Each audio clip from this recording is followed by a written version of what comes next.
And welcome to tonight's meeting, everybody. So we are recording the meeting. If you don't feel comfortable having your photo shown or your video being shown, just turn off your camera. Feel free to use the chat box to, shout out where you're zooming in from. We're just excited for you all to be joining us tonight. We have a very exciting evening for you all. But I wanted to just take a second to first acknowledge just the amount of people we have in the room today, 121 and counting. It's still going up. So I'm asking my wonderful co-host for tonight to assist with admitting folks in because they are still coming in. So let's make people feel welcome as they're joining in and just say hello in the chat box. But without further ado, just wanted to again ask folks to keep themselves on mute. To be courteous to our speakers, noting that we are recording the meeting for tonight, and feel free to drop any comments, questions in the chat. If we don't get to your question for whatever reason during today's meeting, we do go thoroughly through the chat after the meeting and respond to folks based on whether that question was addressed or not. So feel free to use that chat box to communicate with us, and we'll try to get to it from the on our end, either during the meeting or afterwards. But I think that's all I have to say on my end. So I'm actually going to go ahead and kick it off to our healing committee, who's actually going to start the meeting by grounding us in an exercise. And I'm trying to see if Indigo or Rashida, I see Rashida here. I don't know if Indigo's here, but if either of you will be leading us, feel free to unmute yourself and kick us off for this evening. Yes. Hello, everyone. My name is Rashida, and I am one of the facilitators with the Healing Committee. So welcome. Daisy said 121 people, and it got me anxious, right? That is a lot of people, but we welcome you. We welcome you. We welcome you. I'll just ask if everyone, if you like to get in a comfortable position, you can feel free to turn off your cameras and just follow my voice. I'll turn off my camera as well.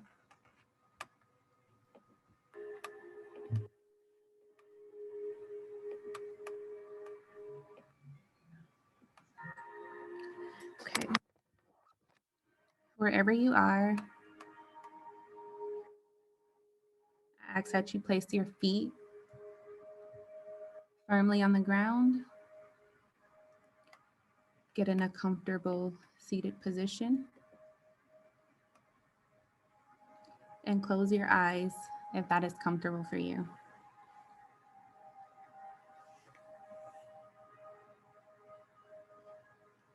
Okay. I'll ask that you inhale with me, breathing in through your nose and exhaling through your mouth at your pace.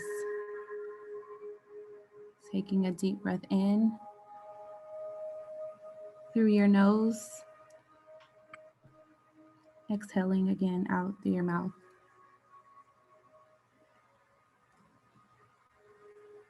As you continue the pace of your breathing, I ask that you set an intention for tonight. Why are you here? What do you bring to the table?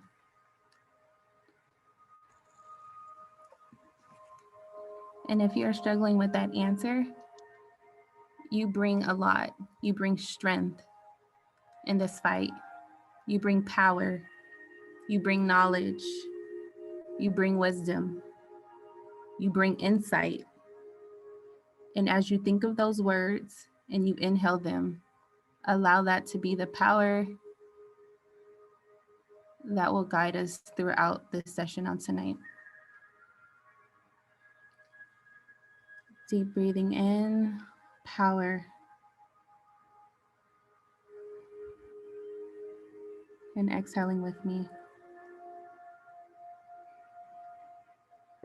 Inhaling knowledge. And exhaling with me.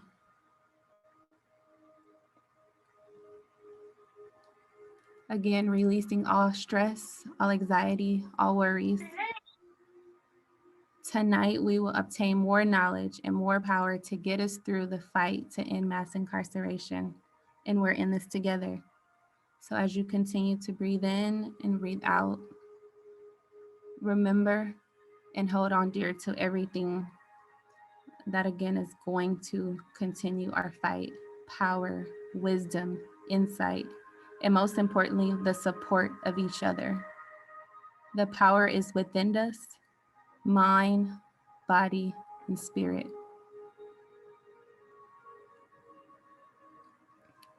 I ask that you breathe in with me 3 more times, inhaling through your nose,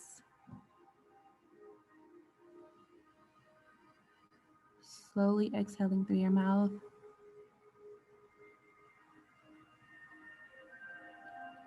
Again, inhaling with me through your nose,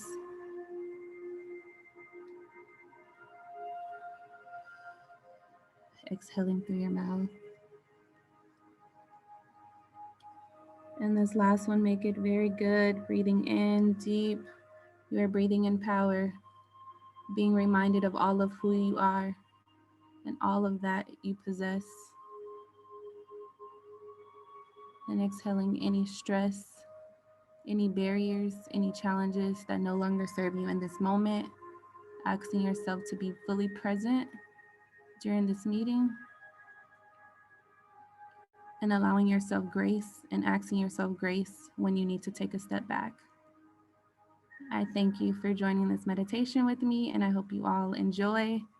And I look forward to working with you all in our healing committee. Thank you.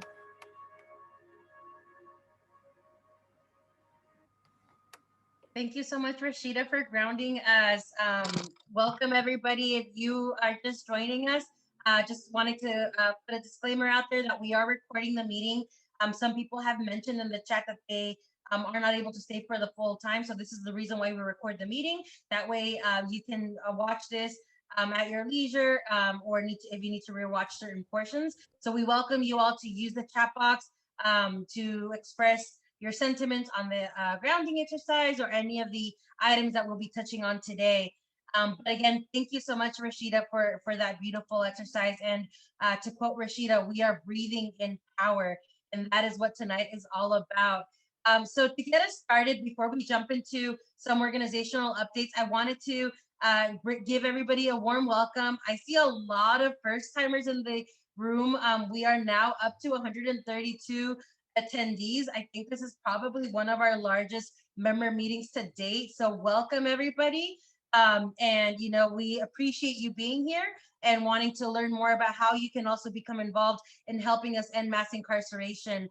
I wanted to start off by acknowledging our new members. So here at Initiate Justice, we have an outside membership structure where we acknowledge you as an outside member if you have attended 3 out of 4 consecutive member meetings. We host our member meetings every first Wednesday of the month from 6:30 to 8:30 p.m.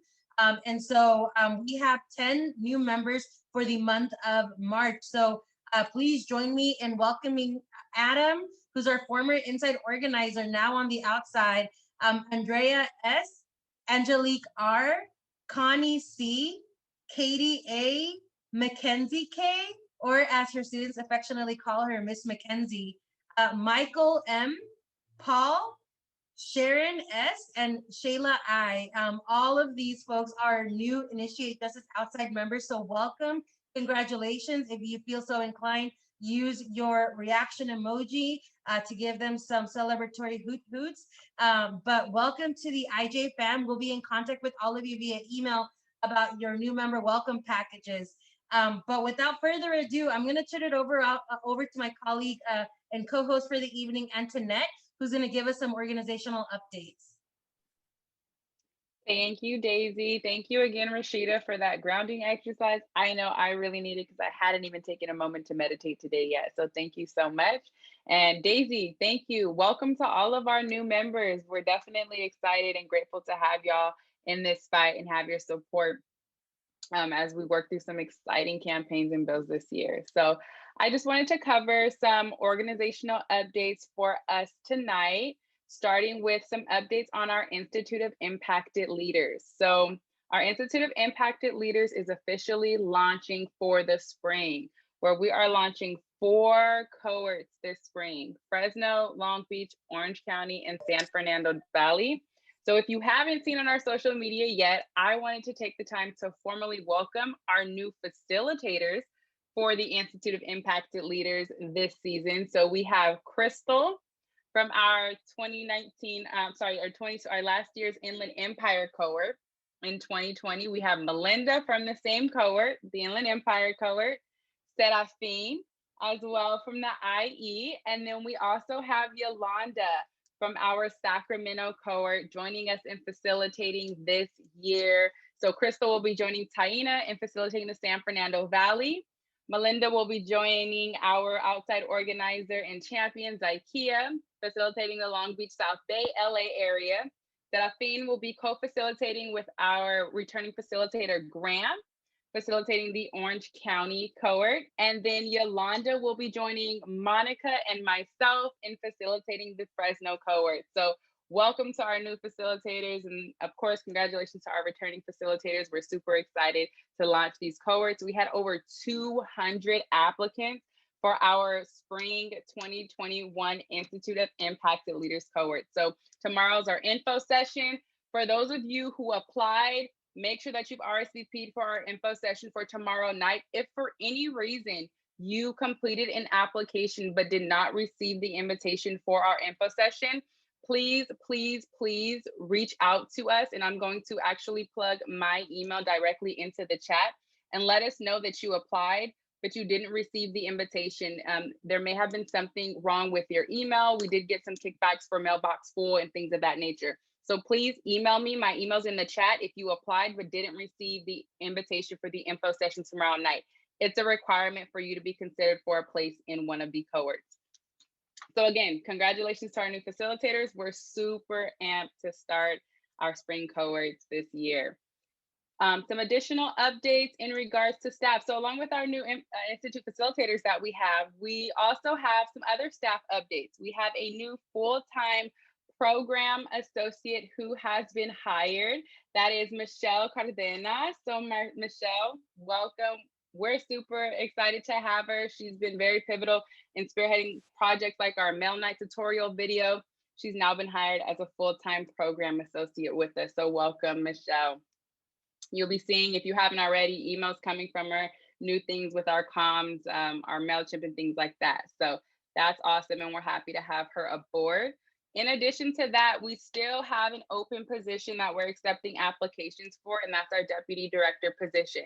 So if you know anyone who may qualify, or if you yourself may feel like you qualify and want to apply for our deputy director position, where you would be working directly under Taina, our executive director, to assist in leading, developing, and implementing a strategic plan for the organization, then please apply. Daisy has plugged it into the chat. You beat me to it. She's awesome. So the link is in the chat for you to apply. Share it with your network if you know anyone that qualifies. We do hire impacted people. We are an organization led completely by formerly incarcerated and system impacted people. So we do stay true to that. We also hire directly from our outside organizing base and our membership base. So if you know anyone, or if you yourself would like to apply, please do so. Additionally, so our executive director, Taina, recently hosted a super successful fundraiser where she cooked up literally $4,000 for the Repeal 3 Strikes campaign by baking cookies, doing something that she absolutely loved. She was able to raise $4,000 for the Repeal 3 Strikes campaign. For those who may or may not be familiar with the Repeal 3 Strikes campaign, what it is it's the Repeal California 3 Strikes Law Coalition, which is led directly by impacted people and their loved ones, and is made up of grassroots organizations like ourselves, organizers and advocates who are working to repeal the 3 Strikes law in California. It's spearheaded by one of our very own Zykia, outside organizers, Zykia Prince. And basically, the campaign represents those who have not been served in the sentencing reform process. And the ultimate goal is to reunite families by utilizing the ballot initiative process. basically believing that Californians are ready to right injustices that were created back in '94 by Proposition 184, which codified the three strikes law here. And that act directly resulted in mass incarceration and inequity in sentencing. The law was voted in by the people then, and we believe Californians and our people now are ready to vote that law out and reverse it. So thank you to all those who donated. Along with Taina, just Initiate Justice in general, when they had their fundraising campaign at the beginning of the year, supporters, members, and organizers in support of Initiate Justice donated over $10,000 to the Repeal Three Strikes Coalition this year. So we definitely want to give thanks to those who have already contributed. If you haven't had the chance to either buy those amazing cookies, I know I got my dozen, but if you haven't had a chance, 2 dozen, if you haven't had a chance to donate to the campaign, there's still a link that we can plug in the chat. Please donate to the Repeal Three Strikes Coalition and support those efforts to reform that sentencing law that we know disproportionately impacts our Black and Brown communities. So let me go ahead and plug that link in the chat now. If you haven't had the chance, please support by donating. You can also support the campaign by volunteering. There is a link. Here's the link to donate. Oops, sorry, that's the wrong link. I copied the wrong link. Thank you, Daisy. Daisy plugged the correct link there. You can also support by volunteering with them. So they actually have a sign up link to volunteer with them if you have time. If you strongly do believe as well that we're ready to repeal that law, please donate and also volunteer your time. In addition, you can follow them at Repeal3, and that's 3 spelled out, THREE strikes, on Instagram at Repeal3 strikes to support, follow, and stay up to date as to how that campaign is, how you can support. And one final, do I have any questions that anybody wants to answer real quick? No questions? Okay. Also, just one additional organizational update. So here at Initiate Justice, we work collectively with our outside membership base, our outside organizers through various committees. In order to do so, we do have Google email groups that we utilize to email all of you. So we have our outside membership email group, our outside organizer email group, as well as email groups for each of our committees. We do this to ensure that there's an ease of communication between all of us who are on a specific committee, all of us who are organizers in this fight, and all of us who are official outside members. We also, so what we want to do is we want to highlight that these groups are generally for announcements from Initiate Justice to those specified groups of people. We do welcome the members of those groups to use the email group to communicate between one another, to communicate with your committee members. However, we highly want to refrain from using them for public email blasts or non-IJ related announcements and discussions. We want to try to keep these email groups specific for the matter at hand, which is, again, outside organizers and outside organizer related announcements, discussions, events, things of that nature. If it's a specific committee, we want those email groups to be basically reserved for that committee. So please refrain from using those email groups for any public announcements. We don't want to spam our members' emails. We all have jobs. We might be job seeking, and we know, when you're job seeking, you're watching that email waiting for it to come through. So whatever it may be, we don't want to spam our members and our fellow advocates' email inboxes with too much information. We are also, some of us are on similar email groups from other organizations.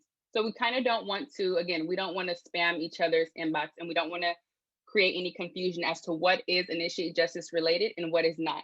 So just wanted to make a formal announcement. If we could please refrain from using our, whether it's committee email groups or our outside membership or outside organizer committee groups for any public blast or information sharing.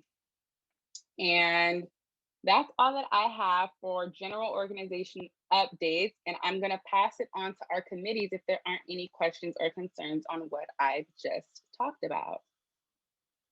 Going once, Going twice? No. All right. So then I will go ahead and pass it on to our committee updates. So for committee updates tonight, we have first up inside organizing with our director of vibes, Lee. Lee, are you here with us? Are you ready to turn us up about inside organizing? Absolutely. Thank you, Antoinette, and thank you, people. I'm so honored to be in the presence of the jewels of the social justice movement. I'm so proud to be a part of a collective of change makers, whether it's making space, making cookies, whatever it does is we make law changes, and that's what IJ does. It gets it done. So I want to talk to you a little bit about who I am. My name is Lee Gibson. I'm the Inside Organizing Manager. I'm ahead of the training our inside organizers. We currently have 160 that are incarcerated folks that we are training to be able to advocate and organize their fellow peers, their loved ones, their family members on how to get these law changes done. I'm also ahead of the IO committee. We meet once a month. This month, we're meeting March 4th at 5:30. If you want to attend, please, you can hit me up at Lee at Initiate Justice. What we're doing right now is we're training our inside organizers around the policy and organizing for the folks inside, just offering them support wherever we can. We have a full palette of laws and bills that we're trying to change this year, and we know that it's going to need all hands on deck. That means not only you all, but the folks that are inside, their family members and their loved ones. And so if you want to get involved with training the folks inside or getting involved with the newspaper that we have created to be able to send words of acknowledgement, affirmations, and just sharing a little bit about our lives with the folks inside while they share narratives about the lives of them and how they're doing and what is important to them, please come join us once a month. We meet the first Thursday of every month at 5:30. You can hit me up at lee@initiatejustice.org. And with that right there, I'll pass it right back to Antoinette and let her introduce our next person. Thanks, Lee. I plugged the link to RSVP for the Inside Organizing Committee meeting that's happening tomorrow. Next, we have Crystal with Inside Membership. Thank you, Antoinette. Hello, everyone. My name is Crystal, pronoun she, her, hers, and I am the Inside Membership Coordinator with Initiate Justice. What that means is I am responsible for communicating with our members inside. I have a very exciting number to share with you all. We have officially passed the 35,000 mark. As of now, we have 35,805 members. And we have a lot more members waiting for us to enter them into our system. So with that being said, we are having a data entry night Friday, March 12th at 4 p.m. I will drop the RSVP link in the chat. And I also want to give a special shout out to all the data entry volunteers who have been entering names on their own time. We really, really appreciate you helping us reach this 35,000 number that we have on our mailing list now. Additionally, I will drop the mail interest form because with almost 36,000 members, we also get a lot of questions and a lot of mail. So I will drop our mail interest form for our future mail nights. And lastly, I meet the second Wednesday of the month. My next meeting is March 10th at 5:30, where we will be discussing our inaugural issue of the magazine that is going out in late March, along with our newsletter. Thank you, everyone, and I'll pass it back to Daisy. Thank you. And I'll be brief as well. I'm really excited for our first guest speaker. So just wanting to give everybody the updates they need for the Outside Membership Committee, which is co-led by Antoinette and myself. The Outside Membership Committee is really tasked with helping develop our outside membership structure, our building our power on the outside. So one of the things that we just spoke about at our last meeting is that we are actually going to be launching spring legislative visits pretty soon in the next couple of weeks. So for anybody who wants to take part in participating in a legislative visit to support our bills, we're going to need all the help we can get. So we're going to drop in the chat a spring leg visit interest form that we are going to be using to gather up who's interested in participating in this, and that way we can reach out to you and make sure that you're ready for the visits that you'll be going on virtually once we start scheduling them for the spring recess, which will happen for March 20, what's the date I'm looking at? spring recess is March 25 to April 5. And basically, this is the time when members of the legislature are more available to meet with their constituents. So we're really relying on folks who are able to be able to participate in this as a constituent to talk about some of the bills. And so I'll touch more base on this later on if we have time. But just wanted to flag that we are going to be doing those visits, and the the interest sheet is in the chat. If you are interested in participating, sign up, and I'll be in touch with you pretty soon to let you know how we're gonna go about proceeding with that. The last thing I'll mention is that we also discussed the building connections with organizations that we are going to be wanting to connect with when we launch our chapters. We've mentioned that Initiate Justice is going to be launching chapters later on this year. And so we have a form that we are inviting anybody to fill out. If you have any organizations or local college clubs, organizations that we can connect with in the Sacramento, Oakland, Inland Empire, and Los Angeles regions, because we are going to want to make those connections once we launch those chapters. So the form for that will be dropped in the chat, and that's a form that you can utilize to submit any additional inquiries that you have. And just also flagging for everybody that every single one of the links and items that we are mentioning, we are going to be sending out in a recap email that we send out to everybody who's attended. So we are going to be sharing that as well in an email. But otherwise, I'll drop my email and Antoinette's email in the chat for any questions that folks may have. And I will pass it off to our healing committee, who's going to be giving updates as far as the events that they are going to be having for the month of March. What's up, y'all? It's Indigo from the Healing Committee. Wake up! Okay, so this month we have some great circles happening like we do every month, and I just dropped them in the chat. Sorry about the format. But pretty much our men's healing circle is on every second Monday of the month. So that's March 8th. We have our formerly incarcerated people's healing circle, which is on the 15th of March. And then we have our people with incarcerated loved ones healing circle on March 17th. And all of those circles are from 6 to 7:30 Pacific Standard Time. So these are really great ways to just, recenter yourself in this work. And we really encourage you to come through. And the exercise that Rashida led us through in the beginning of this meeting is kind of a sample of what we open with every time at our healing circles. So please come through and experience some self-care for yourself this month. If you're interested in joining the Healing Committee, just email joinhealing@initiatejustice.org. And just to flag for people who have been reaching out to me and Rashida, if you could just CC both of us, if you do reach out to us individually, just so we both can have tabs on what people need, and we're doing different tasks with each other. The only other thing I'll say is that our last healing committee was really productive. We talked about how we're going to use the springtime to train people like yourselves, to help facilitate breathing activities and healing circles so that more of us can become facilitators and we can include healing as a component into more of our movement work. So thanks to everyone who came to our committee meeting and for the collaboration and all the feedback. Those things will be added to our training and taken into account. So if you're interested in being trained as a facilitator, as a healing facilitator, then please email joinhealing@initiatejustice.org. And Daisy has put it in the chat diligently. Thank you all so much. Our slogan is "We heal for us." So whenever you are engaging in a healing practice, just know that it is for you, but it's also for the movement, because we need you to be good in order to be good.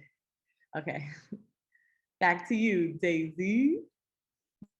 Thanks, Indigo. And I'm going to pass it off to Greg with our advocacy committee, who's going to share updates before introducing our first featured speaker. So Greg, take it away. Yes, I'm going to pass to my colleague Sarah to provide the updates tonight. Right on, thank you both. So for those who don't know me, my name is Sarah. I use she, her pronouns, and I work with Greg on the policy team. And together we lead the advocacy committee, where we focus on supporting the goals and efforts of the policy team. A couple brief updates are that we have our abolition office hours coming up this Tuesday, March 9th from 5:30 to 6:15. This week, we'll be discussing barriers to abolition and working through some concerns about abolition. And I also want to take this time to say that if there is something you've personally been working through on your journey towards abolition, feel free to message me at policy@initiatejustice.org. And I will put that in the link shortly. And then we have our next general committee meeting Tuesday, March 16th, also 5:30 to 6:15. And as always, if you have any questions about anything, you can message me at policy@initiatejustice.org or Greg at initiatejustice.org, and I will put both of those in the chat also. And with those brief updates, I'll pass it back to Greg to take us into our conversation about our gun enhancement bill. Yes, thank you, Sarah. Really quickly, before we get into this discussion, I just wanted to re-up for folks that the legislative priorities this year for Initiate Justice include AB 256 with Ash Kalra, the Racial Justice Act for All, AB 292, what we're calling the Access to Programming Act, with Assemblymember Mark Stone, and then one of our priorities and what I think is one of the landmark pieces of criminal justice reform legislation in California this year is AB 1509. What we are calling the Anti-Racism Sentencing Reform Act. And so with us tonight to discuss this bill, before I introduce him, I need to adjust my hat. We have Adnan Khan, the Executive Director of Restore Justice.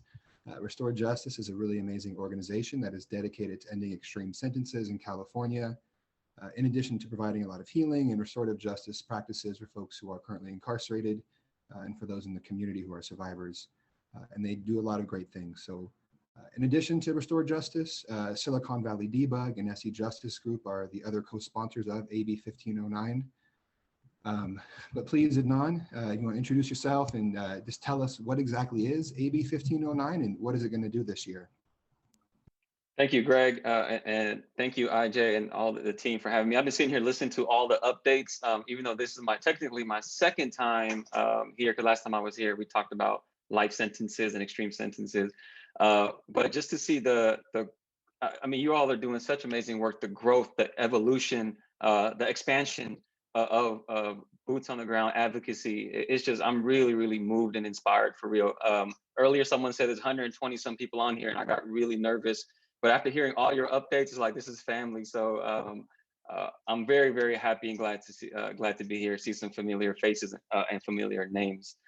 Greg, I'm gonna adjust my hat as well. For those who don't know, Greg and I we're friends, but we have a beef.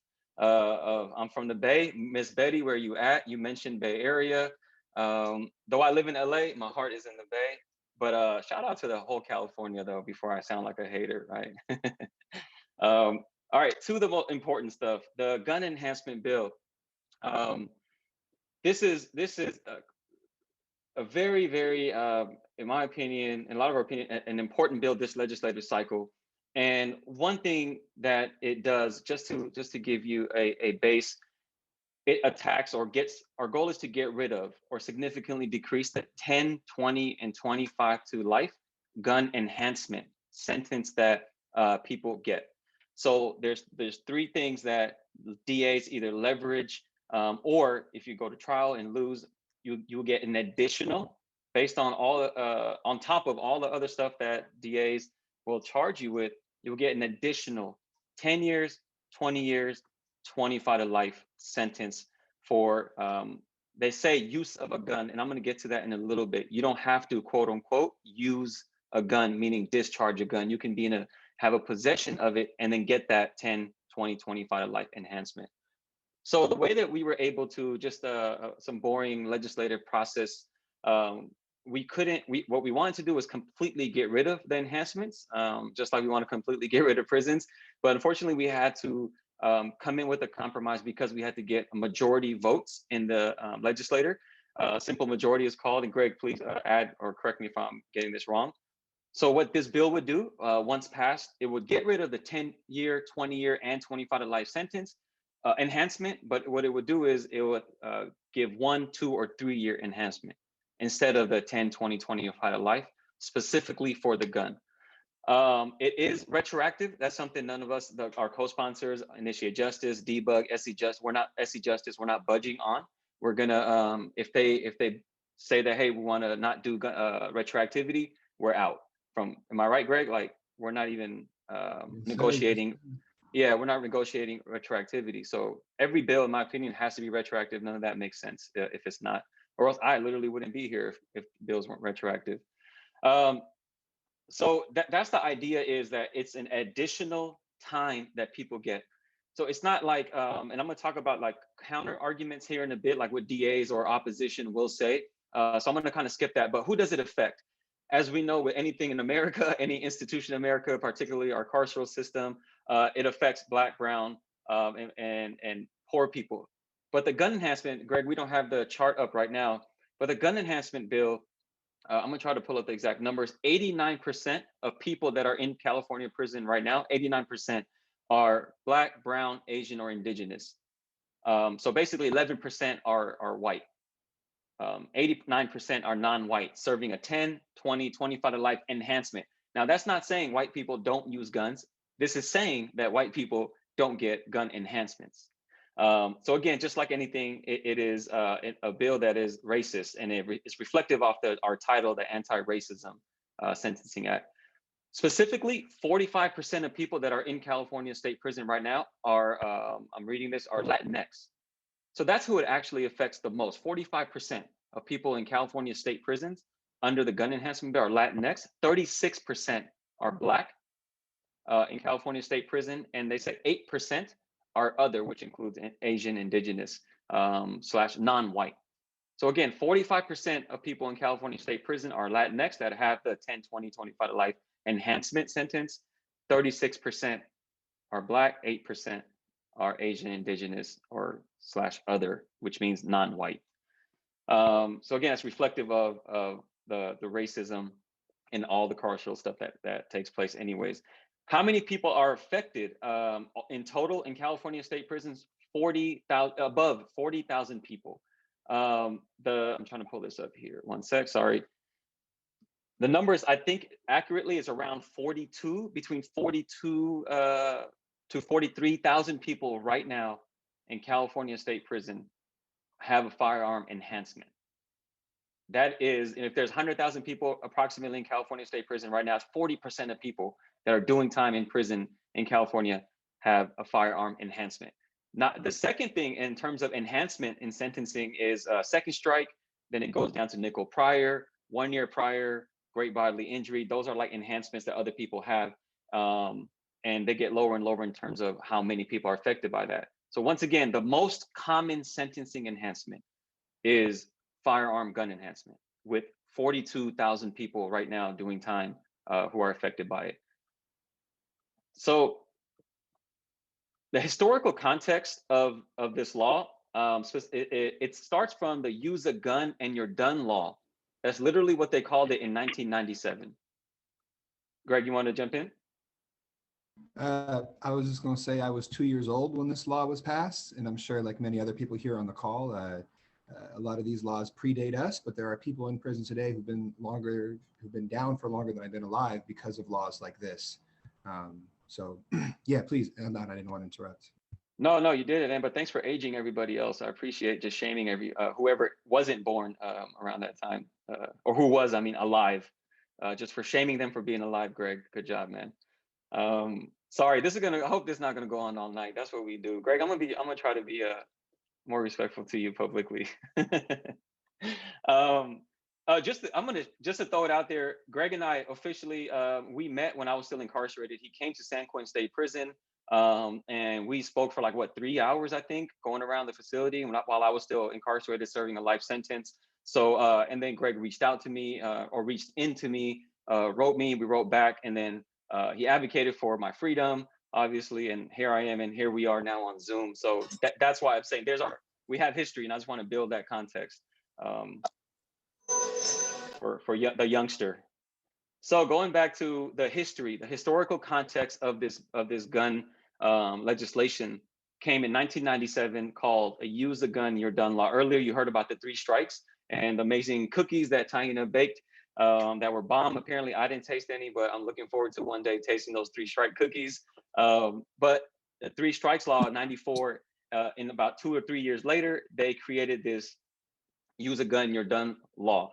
And basically what it said was, you're going to get enhanced. I talked about this 10, 20, 25 years to life. And the enhancement, again, does not necessarily mean that you specifically used a gun. You could be in a possession of a gun, but it would enhance your time on an already existing felony. So if a person commits a burglary, a robbery, home invasion, a carjacking, and there was a gun nearby, even if you touched it or not, there's cases where people haven't even touched the gun, but yes, they were still given that 10, 20, 25 life enhancement. On top of the felony of the robbery, on top of the burglary or carjacking, whatever the other felony is. So this is not a standalone bill, right? This bill is only used, this law, sentencing law, is only used on top of something else that has happened. You're not going to get arrested and be charged for a gun enhancement. There'll be something else that underlines it to give you that additional time or additional enhancement. So that's the historical context. We'll link more things, I think, here, Greg, if we can, some of the articles that talk about the '97 Use a Gun, You're Done law, and share more of some of the toolkit that we have once we kind of like polish it a little bit more about the 40,000 people that are affected. And Greg, if you could pull up, if you have the opportunity to pull up the charts, just so people can get a visual. Totally up to you, but. Yep. Give me 1 second. Sure. And so then we can show you what that actually looks like, with the breakdown in the racism part and the breakdown in the how many people have firearm enhancements. How much, we have a rough estimate of how much this would save. So once this bill is passed, this would save approximately $3 billion a year in California. A year. I mean, that's crazy to even think about. That many people are in prison right now based on this. So $3 billion a year will be saved on this bill once it passes. So thanks, Greg. So this is the racial breakdown with the gun enhancement. So you can see on top, it says a percentage of California prison population with a gun enhancement. And this is the fairly updated 2020. The yellow part is where it says Latinx. So 45% of people right now in California state prison under gun enhancement are Latinx, 36% are Black, 8% it says other. Again, it's just to repeat, it's Asian, indigenous, and non-whites. And then that 11% is white. Again, we're going to share this. We have posted this a little bit, but we're going to share this with everybody just so you have, if you want to tweet about or post about it in IG or Facebook. Here's the most common sentencing enhancements. As you can see on the far left, firearm enhancements. Again, we're only talking about enhancement. So 40,000 people plus, which is approximately 42,000 people in California right now are there with an enhancement of 10, 20, 25 to life. You can see the next enhancements that I was talking about. About 33,000 people have a second strike, are serving time for a second strike, nickel prior, 1 year prison prior, great bodily injury enhancement, gang enhancement, and third strike is a little bit over 5,000, about 7,000 people are in prison right now for that. So once again, significantly, you can see that firearm enhancements are by far one of the most biggest enhancements that people have in California State Prison. I'm going to slowly wrap up here, but before I do, I want to quickly just touch up on some counter arguments, what opposition is trying to say. The main thing, real quick, what I want to mention is that as much as focus the term gun enhancement has on the name, on the label, our focus as we advocate for this or against it or for passing it is the enhancement part. So you could put whatever, gun, gang, or second strike, third strike, all of that is wrong, but the enhancement is where the focus is at. So we are giving additional time to people.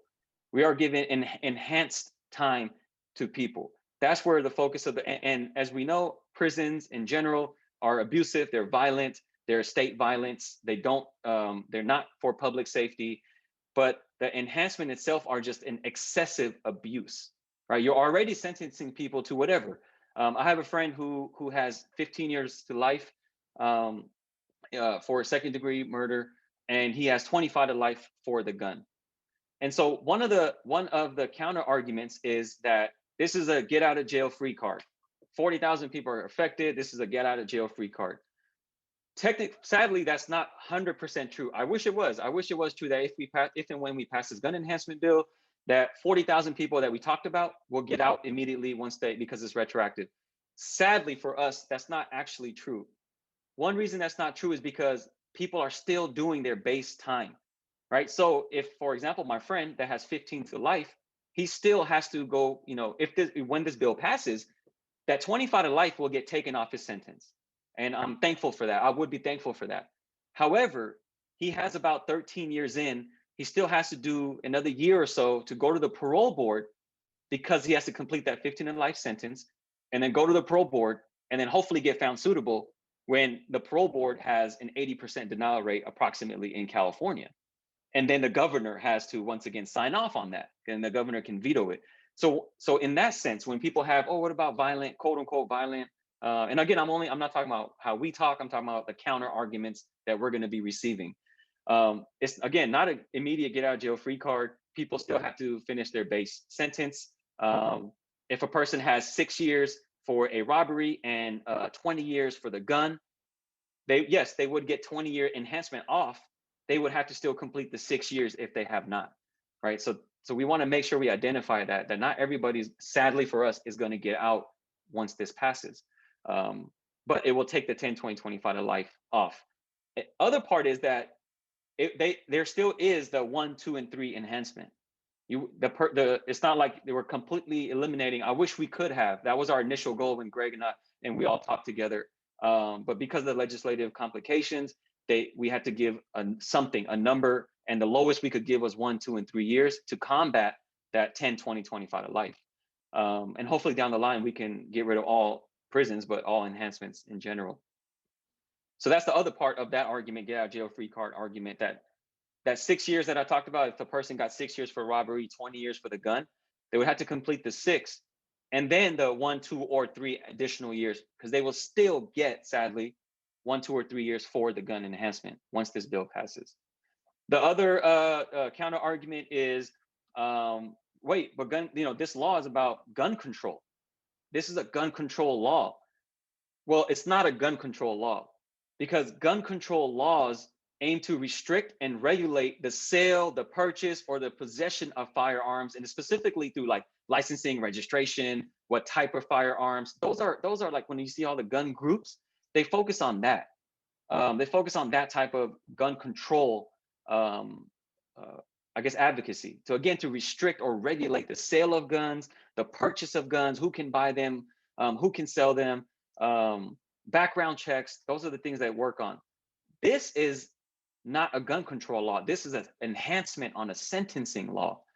And this is not about prevention. So as we know, prison and sentencing, they are not about prevention. Sentencing laws, I tweeted this the other day, I'm just gonna read what I wrote, and it's like, sentencing laws and jail or prison time don't, quote unquote, prevent crime. Incarceration, because incarceration is a response after harm is committed. Right, so anyone that gets locked up or gets arrested, that is a response after a crime has been committed.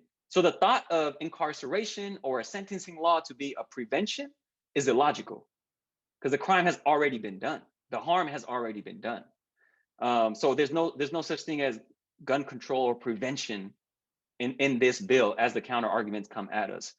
So those are the few counter arguments that we are looking to received by DAs and just opposition. I'm going to pause there, and if there are, Greg, if you want to add anything, or if there are any questions, I'm happy to answer any question that people may have, or anything to clarify. Yeah, thank you, Adnan. A couple questions I'm going to feed you from the chat. Do the guns have to be recovered for the gun enhancement to be applied in the courtroom? Greg, I'm not sure about that. I was told just the other day on our call that there's no need. I think Leah mentioned that you don't even have to have a gun in the evidence. Maybe you can clarify for me if you know the answer. But I know if they know that a gun was used, like, oh, the person brandished a gun, or someone was shot or shot at or inhabited dwelling. From what I heard the other day, and I'll get you accurate information on this, that based on that and that circumstantial evidence, whatever, they can give you the enhancement. I could speak toward that. I received the 10-year gun enhancement, and I did the 10 years, and there was never a gun used. It was just an allegation of a gun. Yeah, thank you, Jason. That's that's data we're trying to get more information on. Like, obviously, like like Adnan is saying here, like the gun firearm or the firearm enhancements or gun enhancements are the most commonly implied enhancements in the courtrooms. But how many of those enhancements are being applied? Like what Jason is just saying right there, where it's just an allegation, right? Or if the gun is there, it's not even loaded, it's not operable. There's all these things here, and I think just in general, to put this in like a larger context, like sentence enhancements are of the many factors that contributed to mass incarceration, one of like the really big things that we need to dismantle in order to end the system, right? Something that I'll share with you all, that I've shared probably with most of you in the advocacy committee is, my best friend is currently incarcerated. His sentence is 31 years, and it's 25 years of that is for using the gun. It's 6 years for the attempt crime. So he served his time. He's been down for 9 years. He's done the 6+ years that he was assigned by the court, the statutory range for the crime that he committed. And now these next 25 years is just enhancement time, right? And that's what everybody's saying in the chat. And that's exactly what we need to start attacking with legislation like this, right? Because, and I think it's really important also to like put this like into like an international context, right? In other countries in the world, you don't get life in prison for anything, first of all, but you won't get 10 years in prison for the allegation of having a gun, right? You won't get 25 years in prison for anything at all. And we give that to people on top of what we're charging them for in the first place, right? So for us, this is just a really, really important bill from like a structural standpoint for ending mass incarceration. Adnan, I'm hoping you can clarify like what the resentencing process is gonna look like. So once we get this through, what does somebody have to do to like get back to court or do a petition, or what will that all look like once we get this through the legislature this year?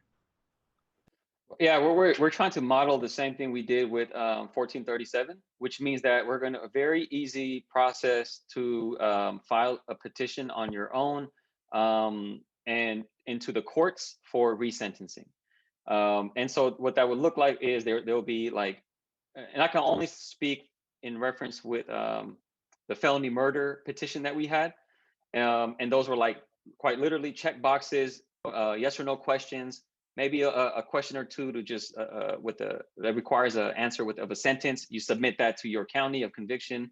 And then it's up to you, I believe, when it comes to like attorneys, up to you to get one on your own. But by law, the public defender's office pro bono will and should represent you. So that would be the resentencing that we're trying to model that, and we haven't fully gotten to listing the like exactly what that would look like, but that's the model we're trying to look after.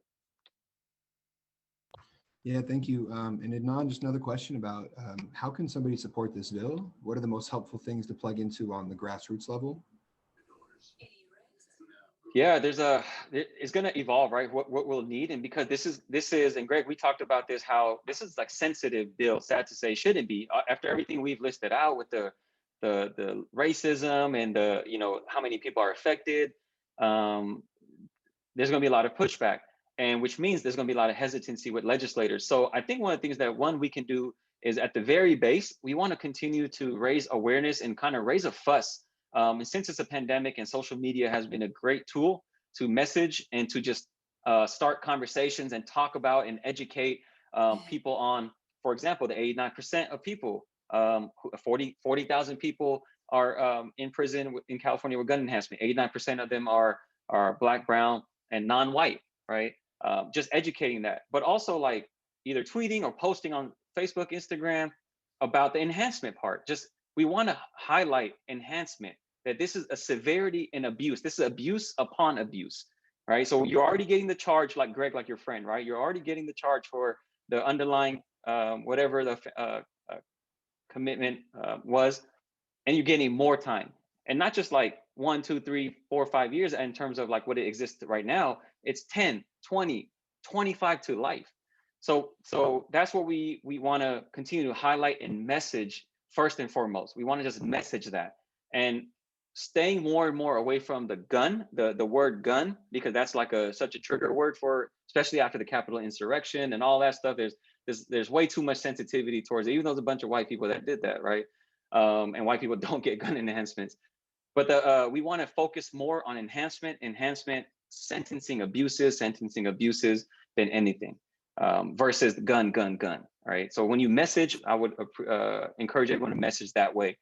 The other part is, as we continue to advocate, we're going to start sharing more information on what specific legislator. So if you, like, I'm looking at the IJ team, right, and how you all are expanding into different regions of California, that's when it'll be very crucial. Okay, this legislator that sits on this committee is completely not budging, and we need constituent support in this legislator's district, right? So that's like going to be very, very specific, meticulous strategy towards very specific legislators, and that is to come.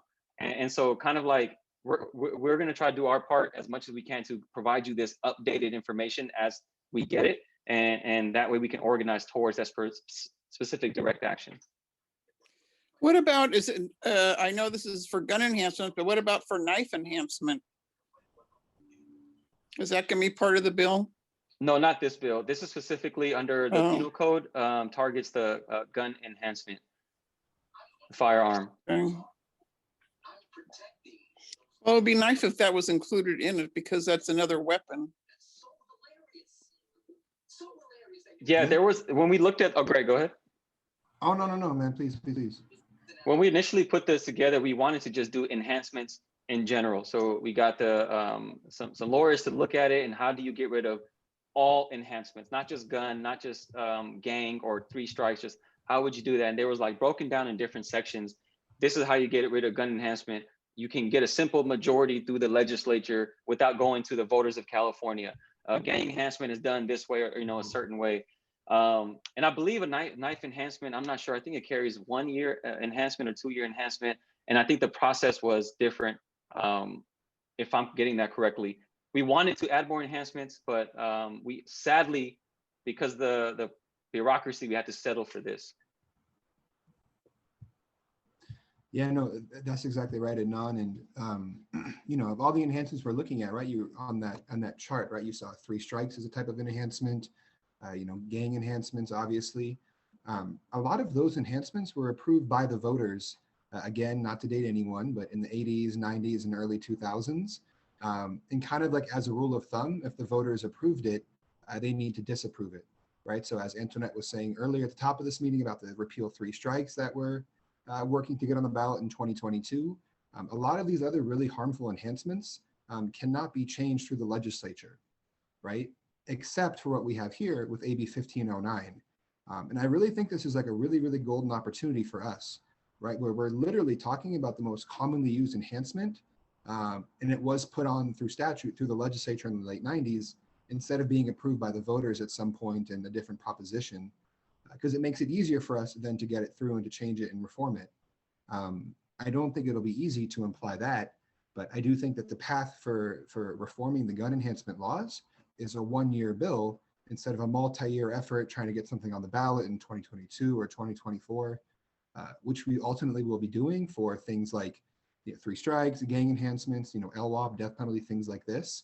It'll require going to the ballot, but this one doesn't, right? And I feel like we just have such a really, really great opportunity here to cut the prison population in half by 45%, and just allow relief to so many people. I also want to tie this into Los Angeles County and the new district attorney, George Gascon. Of course, he's getting a lot of pushback from the deputy DAs and the career prosecutors who have worked in the LA County office with a lot of his new directives to not charge enhancements. A lot of Gascon's talking points and a lot of what he says on Twitter and in interviews and stuff just mirrors exactly what Adnan was saying, is that these enhancements they're not necessary, right? I mean, if the goal is public safety, a lot of the research shows that just giving people more time does not equal more safety.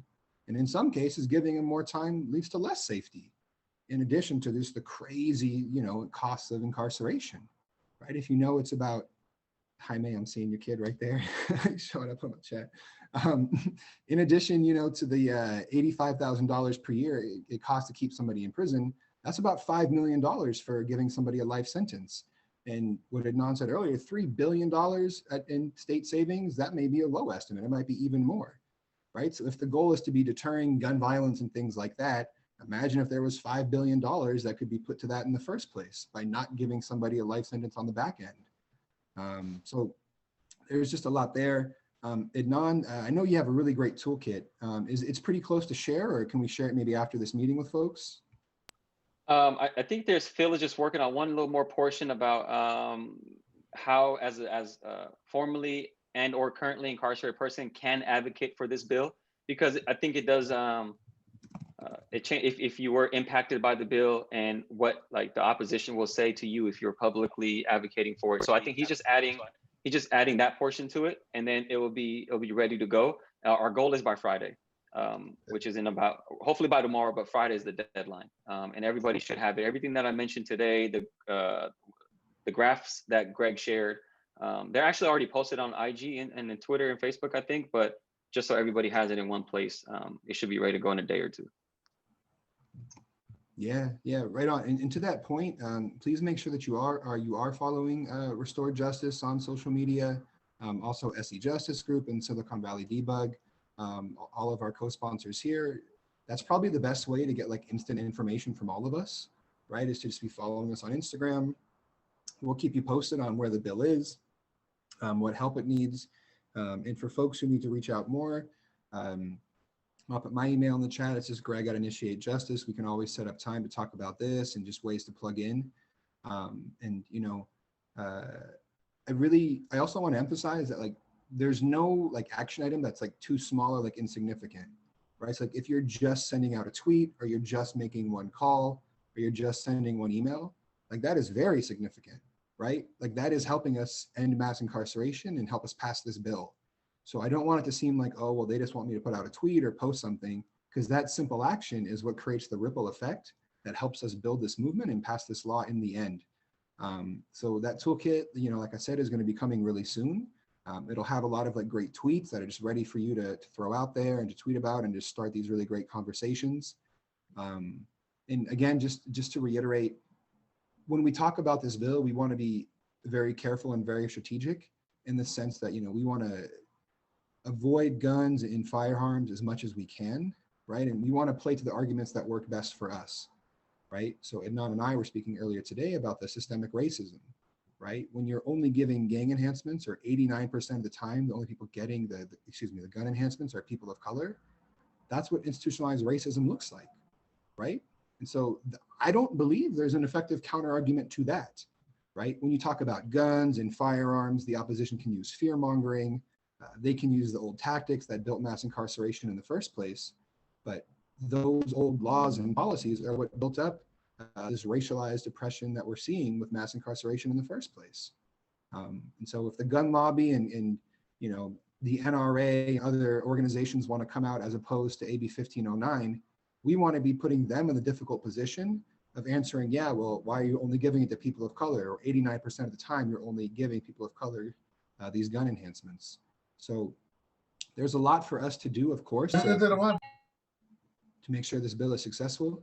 I'll get to you in a second, Jaime, if you have a question.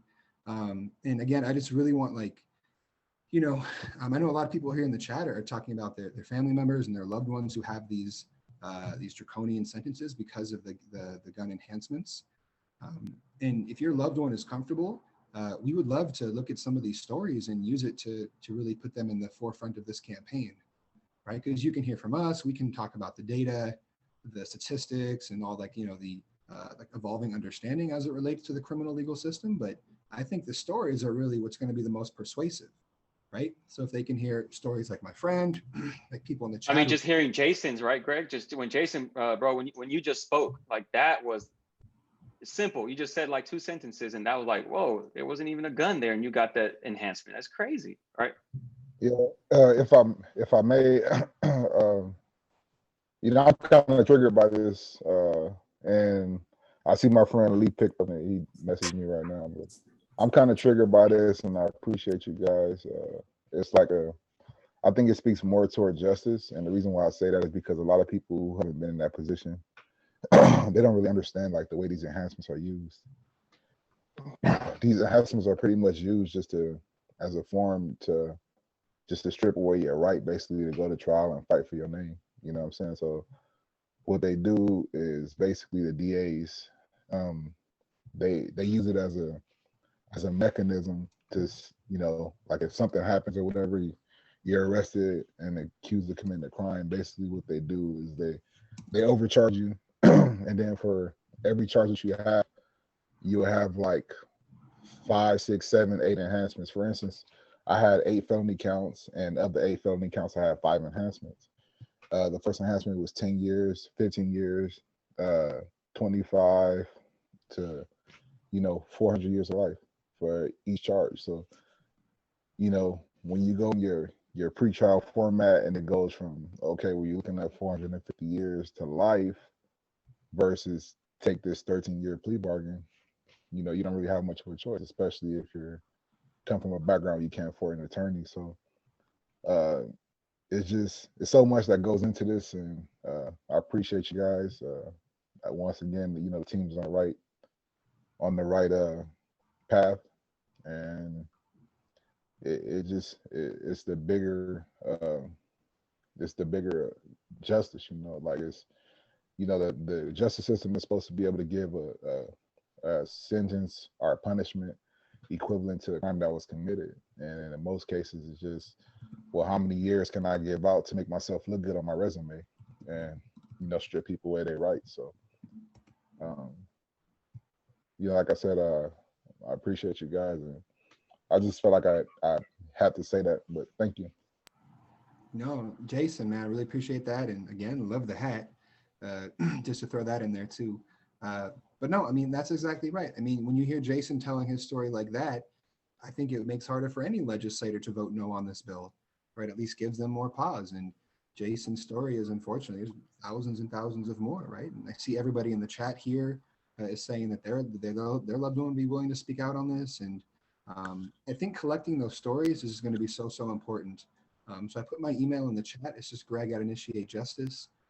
Please get in touch with me, and we can talk about the most effective and best ways to be using some of these stories.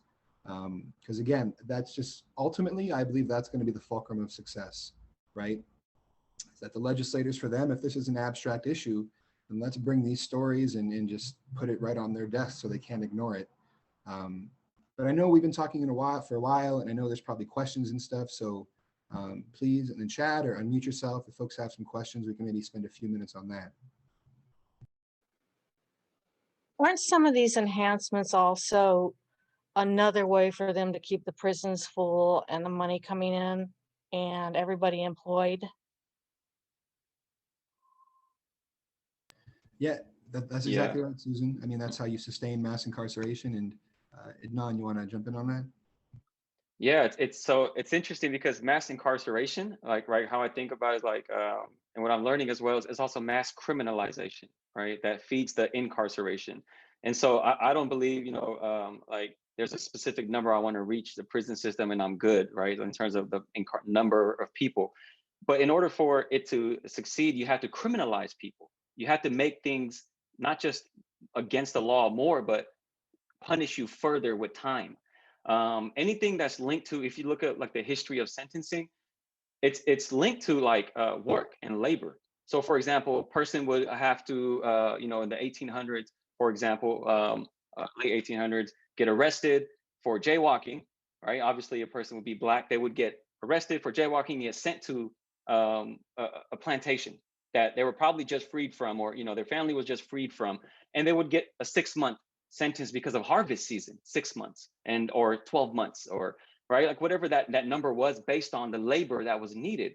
And as our world began to evolve, and the turn of the century in the 1900s, about 10-20 years later, the Industrial Revolution, now you have the implementation of industry, and now there's assembly lines, and you need more people to be there for longer.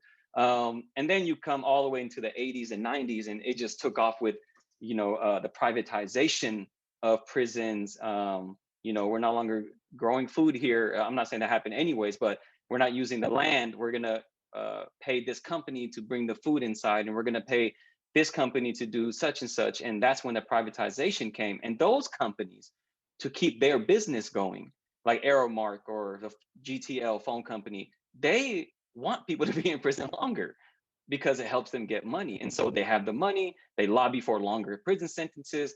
The mass incarceration era was perfect for them, the 80s, 90s. So yes, all of that added to this. So when we say mass criminalization, mass incarceration, another part of that, Greg, you're talking about what can people do, is the messaging around that is we can just keep saying, right, we need to undo mass criminalization or mass incarceration. We need to undo that. And it holds legislators accountable. A lot of them were like BLM, right? Or this whole, I'm talking about ones in California, right? Like Black Lives Matter this whole year. All right, well, here's a bill in front of your desk, right? Like show us now, right? Undo mass incarceration, show us equality. 89% of people are affected, ... That's the messaging. It's not about the gun. The other part I wanted to say was about the DA you brought up, Jason. That's actually one of the counter arguments to the DAs, right? Is that like historically, traditionally, most commonly, district attorneys use enhancement laws to leverage longer prison sentences, right? We all know that, right? 94% of people that are in state prisons across the country in America, 94% took a plea deal. 94%. Why do 94% of people take plea deal? Because DA's got this, hey, if you lose, you're going to get 25 to life just for the enhancement alone. Take this 16, take this 15, or take this 15 to life, right? So enhancements have always been a really abusive tool for district attorneys to leverage longer prison sentences. And the data backs it up. 94% of people in state prisons are there who've taken plea deals, right? So all of that stuff adds up. One thing I do see in the chat is who authored the bill. And I just want to answer that real quickly, Greg. I know we're running short on time. I'm just going to quickly answer that. The authors, so there's two things, co-sponsors and co-authors. So co-sponsors is us, right? The organizations. And there's 4 organizations who are the co-sponsors. Like we came up with this bill, we pitched it to the legislators. So the co-sponsors are Initiate Justice, SC Justice, Silicon Valley Debug, and us, Restore Justice. A lot of justice is there because that's what we're fighting for. So yeah, so those are the 4 co-sponsors of the bill, official sponsors. That doesn't mean coalition support. We're gonna have massive coalition support. We're gonna need all that. The co-authors, that's legislators. At first, we couldn't even find an author.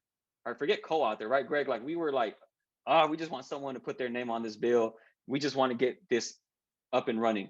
And now we have 5, right? Already, like within a week and a half, we have 5 co-authors, which are legislators, and they are Assemblymember Alex Lee, brand new assembly member, just elected. This is his first like shot at the legislative cycle. So he's the main author. Like he's the one that said, I'm going to put my name on it.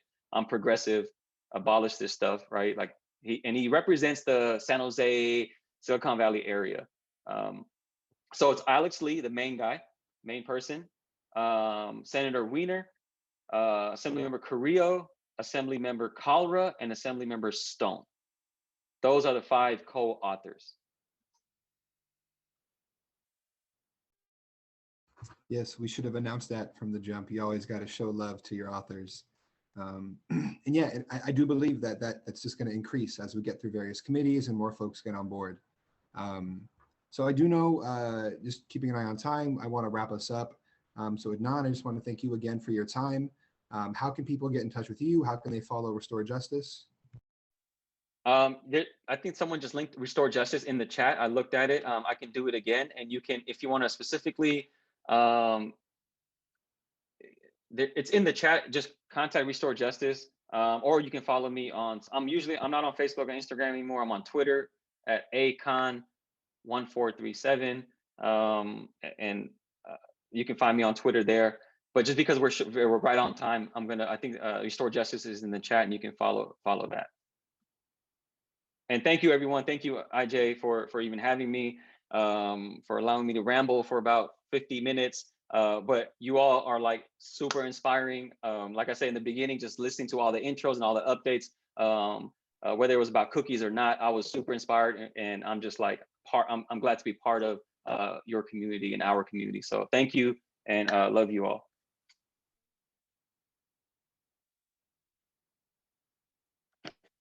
Thank you, Adnan, for being here and for a very enlightening discussion. Definitely had a lot of folks in the chat, and we will definitely be sharing out all the links that we referenced in the chat in an email after today's meeting. So, but we dropped in Adnan's Twitter account as well. Adnan is very active on Twitter, so feel free to follow or create a Twitter if you're new to Twitter. All are welcome to the Twitter wagon. But thank you so much for being here, Adnan, and for enlightening us with that information. So next up, I'm actually going to introduce our next speaker, Danny Murillo, who I'm really excited to introduce to you all. Danny deserves this very well introduction before we even launch into his presentation.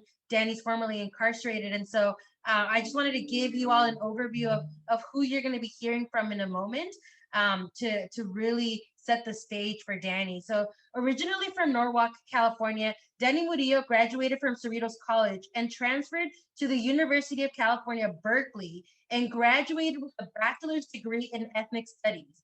He is the co-founder of the Underground Scholars Initiative at UC Berkeley. In 2013, Danny was a media representative for the Prison Hunger Strike Solidarity Coalition, a coalition supporting the Short Corridor Collective, a group of incarcerated men organizing a statewide prison hunger strike to end the long-term practice of solitary confinement. In 2015, Danny was the program analyst at Vera Institute of Justice in New York City and the completion counselor at the New Jersey Scholarship and Transformative Education Consortium at Rutgers University in Newark. In 2016, he was a Soros Justice Advocacy Fellowship at Corrections to College in Berkeley, California, where he worked on a 5-year initiative designed to expand access to California's public colleges and universities for currently and formerly incarcerated students. Most recently, he was the program analyst at the Campaign for College Opportunity, an organization dedicated to ensuring that all Californians have the opportunity to attend and succeed in college. Danny led the organization's efforts to increase awareness for the unique challenges facing currently and formerly incarcerated students in California's public higher education system. He is the primary author of the Campaign for College Opportunity's latest report, the Possibility Report, From Prison to College Degrees in California, which he'll be presenting on tonight.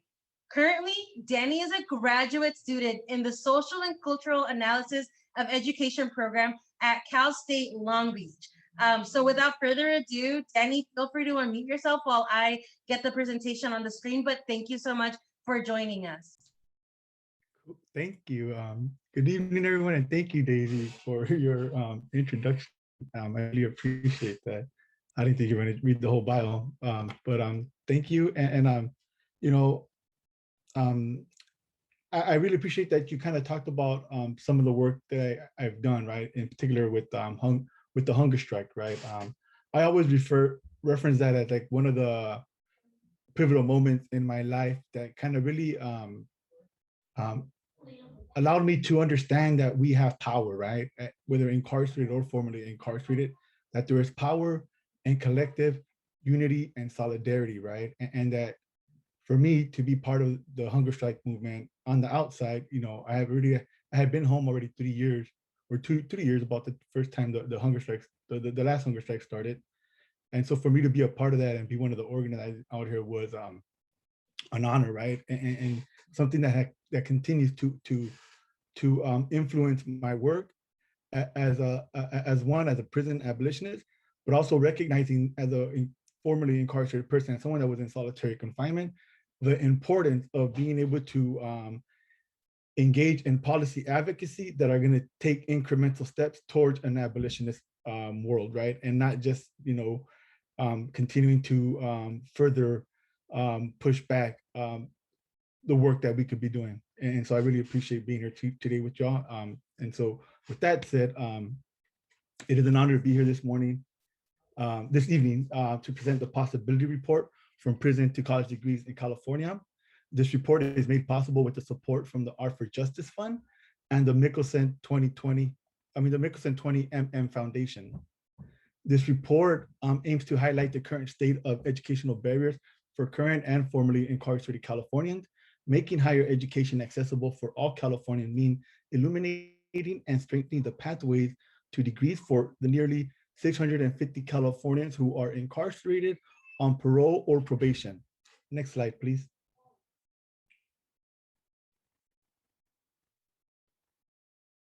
The report includes descriptive demographics on California's incarcerated and parole population, a landscape analysis of current program offerings of colleges and universities serving incarcerated and formerly incarcerated students, followed by what I believe to be the most critical part of this report, the voices of formerly incarcerated students, describing the barriers they encounter in California's public higher education system and the recommendations for campuses and California to dismantle post-incarceration barriers and create more opportunity for incarcerated and formerly incarcerated students. Lastly, the report concludes with an appendix that includes a landscape analysis of policies governing college access for incarcerated and formerly incarcerated students, along with policies that accelerated the mass incarceration of Black and Latinx in California. This evening, I will highlight the focus group findings, recommendations, and the policy analysis. Because of limited disaggregated data by race, ethnicity, gender, and age for California's federal and county jail population, this report focuses primarily on California's state prisons, representing approximately half of the total incarcerated population in the state. Disaggregated data by race, ethnicity, gender, and age is readily available via the California Department of Corrections and Rehabilitation. Next slide, please. Last summer, the Campaign for College Opportunity hosted 3 virtual focus groups with 29 students representing a cross-section of California community colleges, Cal State universities, and University of California campuses. The focus group participants were diverse in terms of gender and race, ethnicity, and they had an array of experiences accessing and succeeding in higher education. The focus groups included individuals who were enrolled in a college program while incarcerated and continued their education upon release, as well as participants who were enrolled only after the release from jail or prison. Their academic interests varied from certificate degrees, associate's in arts degrees and science, associate degree for transfer, bachelor's degrees, master's, PhDs, and law degrees. Next slide, please.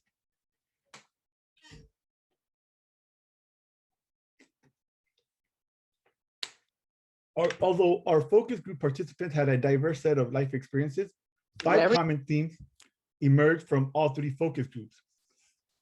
1, parole and probation. 2, housing. 3, employment. 4, targeted support. And 5, career transition.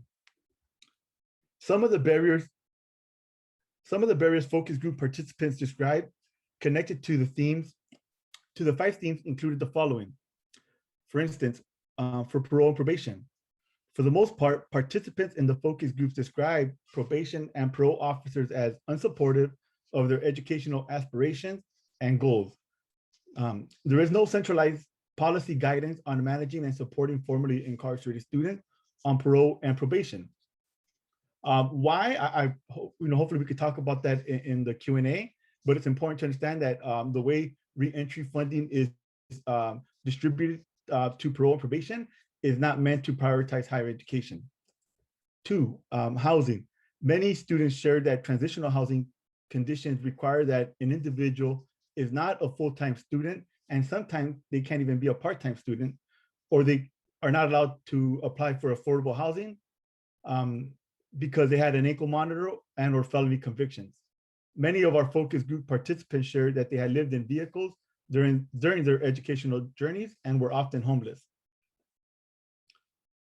3, for employment, the need for work poses severe issues for formerly incarcerated students. Employment is a key to maintaining stable housing, meeting basic needs, caring for family, and more than likely is a condition for probation, parole, or housing. Targeted support, student support. There are so many steps a student must take before they even step foot on campus.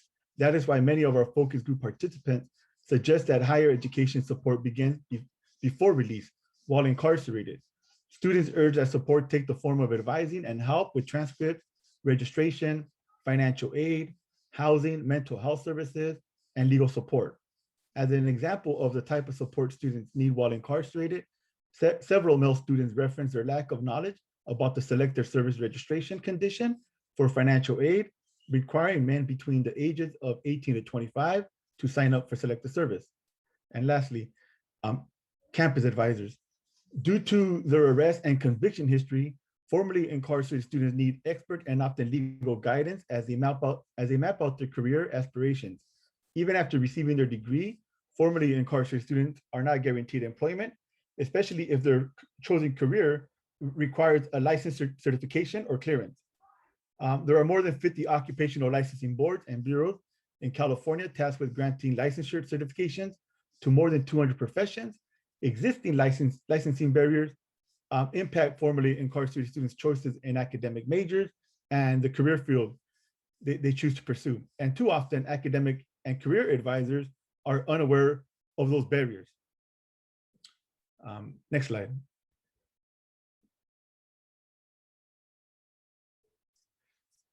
Recommendations in the Possibility Report address these challenges and encourage immediate action from college campuses, the state, and the federal government to increase college opportunity for these students. Recommendations include ensuring better transitional services from incarceration to college enrollment, continuing investments in on-campus support services, and implementing hiring policies that prohibit the use of a conviction against qualified applicants on campuses. Additional recommendations include the collection of data by race, ethnicity, age, and gender on enrollment, retention, completion, and success rates of incarcerated and formerly incarcerated individuals. And this data should be collected by higher education institutions and not by correctional, CDCR or other law enforcement institutions. Also, establishing a statewide coordinating body of higher education institutions that would assume the responsibility for coordinating with federal, state, county, adult, and youth carceral systems to coordinate the access to higher education for incarcerated and formerly incarcerated individuals. Lastly, continue to prioritize providing college opportunity to incarcerated and formerly incarcerated people through the California Community College Student Success Funding Formula, and continue to invest in the Rising Scholar Network, Project Rebound, and Underground Scholars. Next slide, please.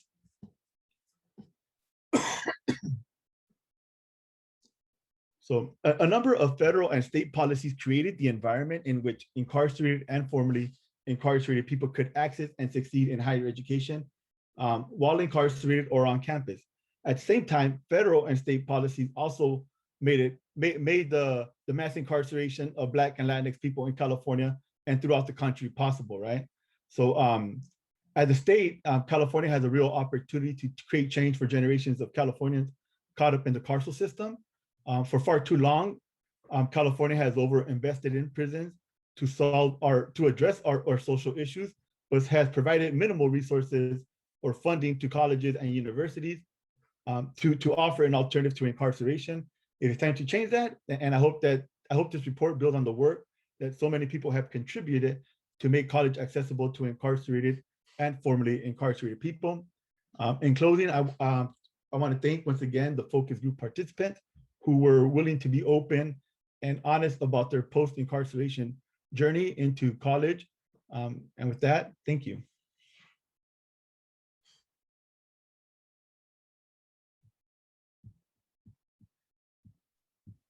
Thank you, Danny, for that. And so we are now opening this up to Q&A. So if folks have a question for Danny, and thank you all for sharing your sentiments in the chat on his presentation. But really, we're so fortunate to have you here because even just on that bio and if anybody was able to read the report, the acknowledgement that you had as the introduction to the report, personally for me, had me so moved, just because you were recounting your experience to what, from youth, and the impact that what your personal journey through the educational system was, and how it pushed you out. And then when you were on your way of being released, you saw that that was for you, kind of like your way out, and clinging on to that, and just looking at all the strides that you made from then up until now. And it's just phenomenal having you here. But again, I just personally want to say thank you, because for me, I was very, very moved by that introduction to the report. But enough me, I want to open it up to folks who may want to have questions for Danny on the report, and some of the items that were presented today. Feel free to raise your hand or drop your question in the chat, and we definitely have time for Q&A with Danny.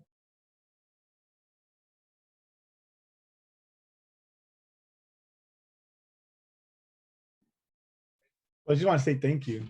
Appreciate your sentiment, Daisy. It's I'm happy that it's been very well received, right? I tried my best. It took me a whole year to put this together. It was supposed to be a 5-6 month project, and then the pandemic happened. I started working on it early January.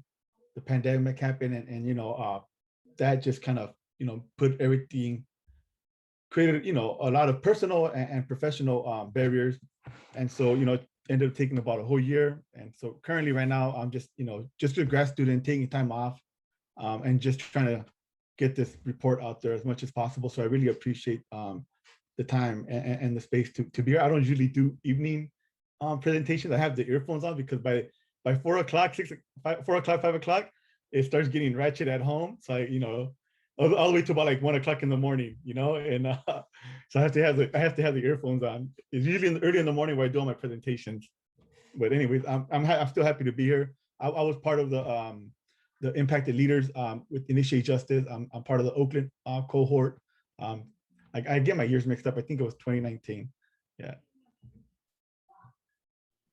Thank you, Danny. And one of the questions I do have, because you did provide some recommendations, are any of these recommendations that can be taken up by legislators? And if so, has there been interest by any legislators to take up bill ideas based off some of these recommendations? Yes, real quick, I want to, there's a question from Dulce Drysdale. And the question is, so Jerry Brown passed a law that kept inmates or incarcerated people in prison longer? Yes, that was in 1976 during his first time as governor. And he also, when he came back again, issued an apology and saying that he had got it wrong, right? And so he tried to make up for that by, he did pass a lot of policies, and signed a lot of stuff into law. So, his guilt, I guess, but whatever. But yeah, that's he did sign a law in 1976, the Indeterminate Sentencing Act. So I'm sorry, can you repeat that again, Daisy? Yeah, so for some of the recommendations you made, are any of those ideas that could be turned into a bill that could be pushed forth and implemented? And if so, have you had any interest from legislators to take this on in an upcoming bill cycle? Yes. So definitely. So the report just came out, like a month ago. So it's fairly new. But one of the bills that was included in the report, right, specifically focused on incarcerated students, and that's the Incarcerated Student Bill of Rights. I'm not sure if that's what how it was called in the report. I'm sorry, but that's actually a bill that's already has a bill number. I'm blanking out on the bill number right now. Currently, it's a conversation that some folks are participating in, right? Underground Scholars, Initiate Justice, Project Rebound. I believe some folks from the Rising Scholars Network are participating in a conversation to, I believe somebody just posted the bill on the chat. whoever, if somebody did, thank you. Yes, 416 WASO. That's a bill that was kind of partly inspired by the report, right? It was something that came out as I was doing the research that folks were concerned about the level of education that people are going to get after we come out of COVID, right? After hopefully once we do come out of this pandemic, what's going to be the level of education or the quality of education that incarcerated students are going to get. And for us, it was, the bill was born out of this idea that first and foremost, quality education has to be at the forefront, right? And what that looks like, for the most part, we believe that face-to-face adds it's very important, right? It's very important to have access to face-to-face while incarcerated, right? And so when that's not accessible, then what other modalities of learning are possible, right? Is correspondence, we say that correspondence should be the last option, right? The snail mail option should be the last option. And if we can implement some type of Zoom type of modality where people can still interact, the most important thing is the interacting part, right? And the importance of dialogue, right? Especially when you engage in a critical dialogue, right? That allows you to kind of break down a problem and then kind of rebuild it again, right? And so for us, and for me as a formerly incarcerated person, I believe that critical dialogue is important in any educational setting, right? Because it gives you as a person, whether a student or a teacher, the opportunity to learn or relearn the material, and makes you a better expert at understanding what the material is, right? So I don't know if that answered your question, but went on a tangent, sorry. No, that's perfect. Thank you. And several people dropped in the chat the bill number, which was again Senate Bill 416 by Senator Wessel. And the link to the bill language is in the chat. But again, just to bring back to Danny's point, that is a bill that's currently in progress. That's called the Incarcerated Students Bill of Rights. So for folks who are wanting to look more into that, the bill text is there. And again, if folks have questions, feel free to drop them in the chat. Danny, I don't know if you're able to address where I know some of our formerly incarcerated inside organizers are here because now they're released, and so they're back in school, and wondering if you know of any guidance for them to where they can connect for scholarship grants for them who are returning and reentering the educational system on the outside. Yeah, for sure.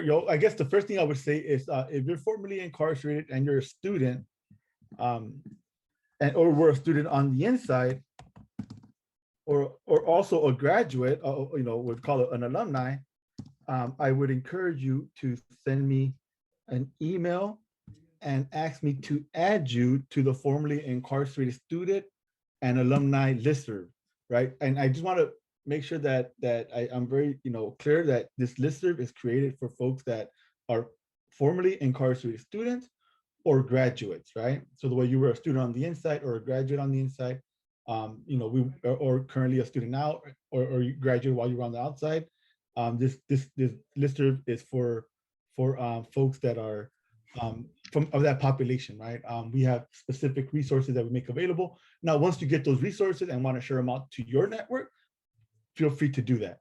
But for us, it was important to always center this population of students, specifically for that, like fellowships, scholarships, because we understand how expensive it is to be a student, not even being formally incarcerated. Just being a student, period, is expensive. And so coming in with those barriers as formerly incarcerated and having convictions, we are definitely locked out of a lot more opportunities as students as well. And so we want to make sure that students are formerly incarcerated students and alumni I share out opportunities where they want to recruit formerly incarcerated people that have master's degrees or that meet the job requirement. So I always try to make those available to those populations of folks too, But please, if the email is there, right? jmurillo@berkeley.edu. Perfect. And then Cosette was wondering if where folks can find more information on the Adult Reentry Grant Program, which you mentioned as something that could be utilized to support a prison to college transition effort. Yes, that's the I keep blanking on the name. Is the board BSCC. is it the board of community corrections boards, the supervisory board of community corrections, right? Yes. Yeah, somebody just shared the link in the chat for the PSCC with the link to the Adult Reentry Grant Program. So what kind of inspired me to kind of include that in this report was when I first moved to LA. I really moved back to LA last year in January. I was living in the Bay Area for about 8 years. And when I moved back, like my first couple of weeks before the pandemic, before we went on lockdown, right? I was invited to our RFP announcement at the Cal Endowment, or yeah, it was the Cal Endowment right there by downtown LA. There was the BSCC was hosting an announcement for a grant, for a reentry grant, and a friend of mine invited me to go, look, let's go check this out. And what blew my mind was that, the grant was geared towards, reentry and trying to help people transition back into society. And what kind of blew my mind is that the only people I knew that were there from the community was the person that I went with and a person from Homeboy Unidos in LA, downtown LA / MacArthur Park area, right? I'm sure a lot of folks probably know who, Alex and Homies Unidos, right? So there was somebody there that worked at Homies Unidos. For the most part, everybody else was parole, probation, and local police departments that were pushing to get this money, right? And so I'm trying to, think, I guess what came up with, like, how do we advocate to include higher education institutions in the conversation as part of reentry, right? Like, I think that they shouldn't be isolated from that higher education, or as part of, it has to be part of the reentry ecosystem, right? That includes employment, job training, mental health services, legal services, education in general, right? Just education has to be part of that reentry conversation and part of that ecosystem. Yeah, thank you so much for that. And we have time for one more question. If folks want to slide one last question in. Yeah, Jane, thank you so much for dropping that link in the chat, and we'll be sharing that also as a resource when we share out a post member recap email. And so folks are just sharing their gratitude for having you here with us today, and for sharing just the information on the report with us. And yeah, I mean, really appreciate having you here. Again, if folks have any last minute questions, feel free to drop them in, but just really want to say congratulations for authoring this report, and for really advocating for formerly incarcerated students from the time you hit the ground running, like for your release, and for creating some of the support systems that are in place now at the UC system with the Underground Scholars Initiative, and now they have Project Rebounds, Rising Scholars. So really, thank you for your leadership in creating that for our friends and loved ones who are going to be returning back to our communities and wanting to get back into that educational pathway. So thank you so much. Thank you. Thank you. I really appreciate that, Daisy. We were blushing. I also want to send a shout out to, I see Raylene Ruiz. That's I don't know her personally, but that's my homeboy's, my childhood friend's wife, and so I want to send a shout out to my friend Raul. I hope he's feeling better. I know he had got hit with COVID, so I'm hold him in my thoughts, right? And I'm happy that you're here, that you're part of this community.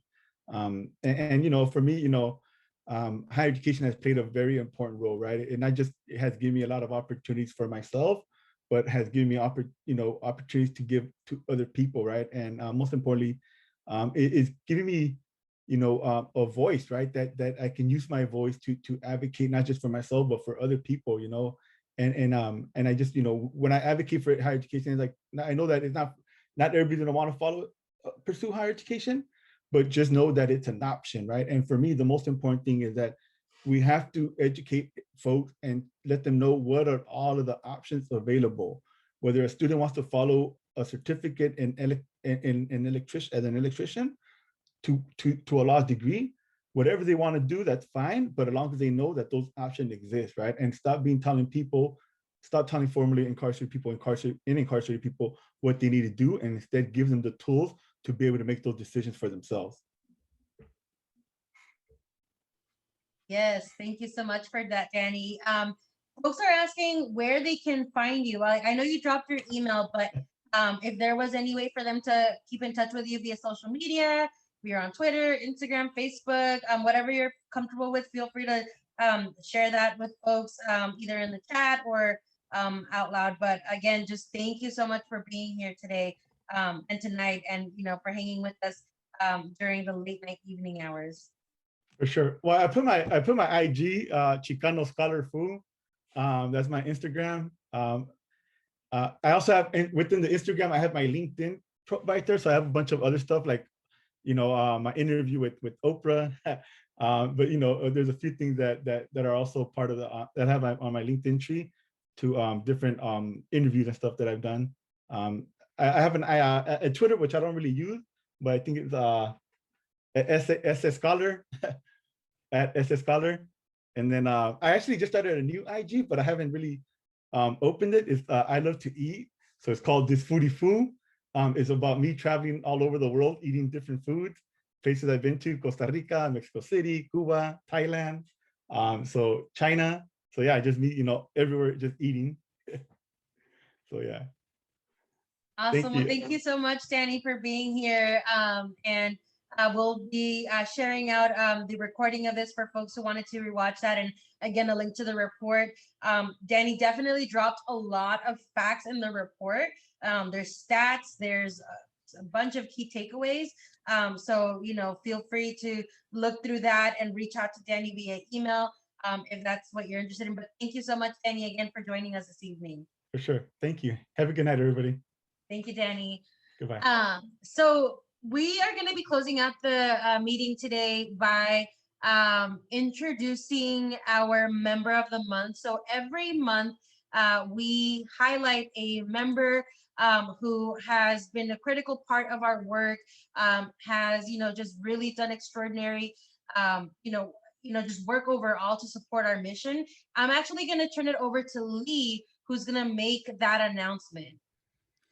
Oh my goodness, there are 99 people that have stuck with us. Look around at the people that are in the room with you right now. This is why you are social justice jewels in this fight, because you have stuck it out all the way until 8:23. 99 people. We have 99 problems, but you all sticking around is not one of them. So the people that we want to be able to kind of acknowledge, to uplift, to highlight is not only y'all, but there's always a person that kind of sticks out at the end of the day or at the end of the month that we just want to pay a special homage to. And this month is somebody that has not only showed up to data entry mail nights, showed up to attend the Gascon rally with us and IJ staff, but they have worked personally with me and the IO committee in creating and making sure that the IJAG curriculum, the curriculum that we send in to over 160 people and growing every year, is making sure that she is showing up and helping us and helping everyone else learn more about the judicial process, learning more about advocating, policy, and organizing on the inside. And just to show how important that is, we currently have 160 inside organizers, but we have over 2,000 people who have signed up to become inside organizers right now. So I know she stayed on because I told her that I was going to be speaking, and I know that she's there, and she does not have her camera on, but I want to affirm and acknowledge the person that has actually made my life a lot easier and has impacted so many people, not only currently, but people to come. Cheryl Kwok, you are a member of the month.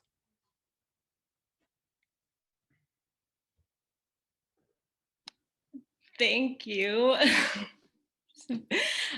This is why you said you had something at the end. I'm just grateful to share space with everyone. And yeah, thank you so much, Lee.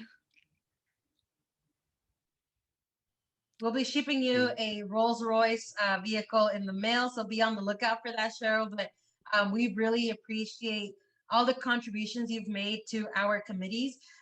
So for folks who are wanting to get more involved, we have committees that meet once a month and support various aspects of our work. So you can sign up by following a link that's going to be dropped in the chat by one of my wonderful colleagues.